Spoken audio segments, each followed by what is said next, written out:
What is Kairos? Kairos is an event or an incident that has the potential to change our lives.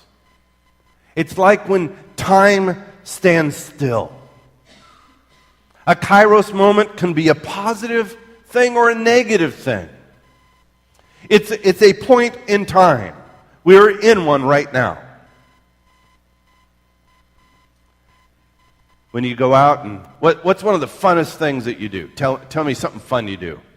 Knitting. She said knitting. Somebody else. Flying. Climbing. Gardening. Wow, you guys are loads of fun.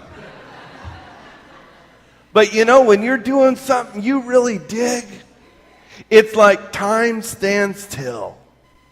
You don't notice the passing of time. You're in the moment, as we say. It's a Kairos moment. And Jesus says, the time has come. The time has been fulfilled. In other words, everything that's gone on in your life up to this very moment has happened just like you're marking it off when you're pregnant, and now you're going to give birth.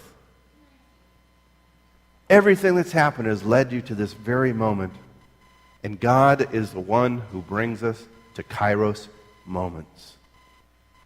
And if we can recognize them and exploit them for our own spiritual growth, we will find God's kingdom to be quite near. See, I think many of us just race through Kairos moments over and over in our life, where God says, now, here's an opportunity, and we just go, yeah, well, life sucks. And we just keep going. But God says, kingdom's here. The kingdom's near right now. And God promises that he can work through all things in this Kairos for the good of those who love him. And what he does is he invites us into a learning process. Invites us to allow the kingdom of heaven to invade the chronos of our life. Does that make sense? Are you tracking with me? Okay. Now, in the Beatitudes, how many of you know what the Beatitudes are? The Beatitudes are the part of the Sermon on the Mount that most of us are familiar with. It's Matthew chapter 5, verses 1 through 12. And I'm going to encourage you to read Matthew 5 through 7 over and over through the next 6-7 weeks. I hope you get very familiar with them. But in the Beatitudes, Jesus gives us an invitation to become God's covenant people.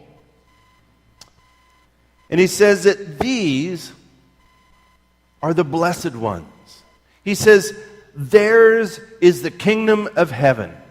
He says, they are called the children of God.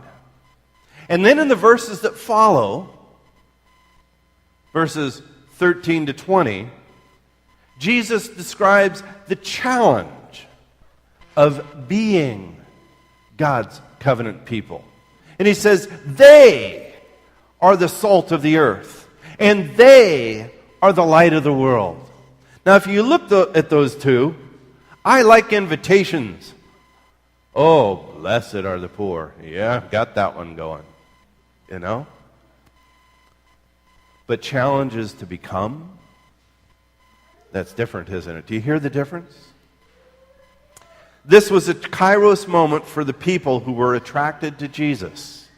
And Jesus' ministry, how many years was it? 3 years. And you can kind of divide them up. And if you keep this in your mind, it'll help you understand the ministry of Jesus. But the first year was kind of this ministry of obscurity.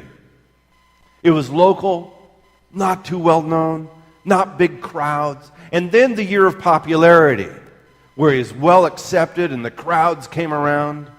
And the Sermon on the Mount is right here in the year of popularity. And then we had the year of rejection. that leads him to the cross. And the Sermon on the Mount is in this year of popularity. Big crowds. And we all like to hear it. Yeah, that's good stuff. But we don't all want to live it. See, and that's a decision the disciple makes. So we're all invited, but only the disciple accepts the challenge to live it. Where there were great crowds following Jesus. And then he told them the cost of discipleship, and it says, after that, not many of these folks followed him anymore. So it's tough, because we all want to be hearers. And the question is, are we going to be hearers only? Are we just going to be people who are attracted to the message? And I think I'll speak for myself.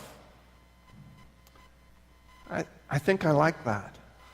I'm attracted to the truth of Jesus. Amen? I'm attracted to the things he says. But then really living it out, that's a different story, isn't it? The challenge to live by the message is different. So I want to ask you in 2010, who are you?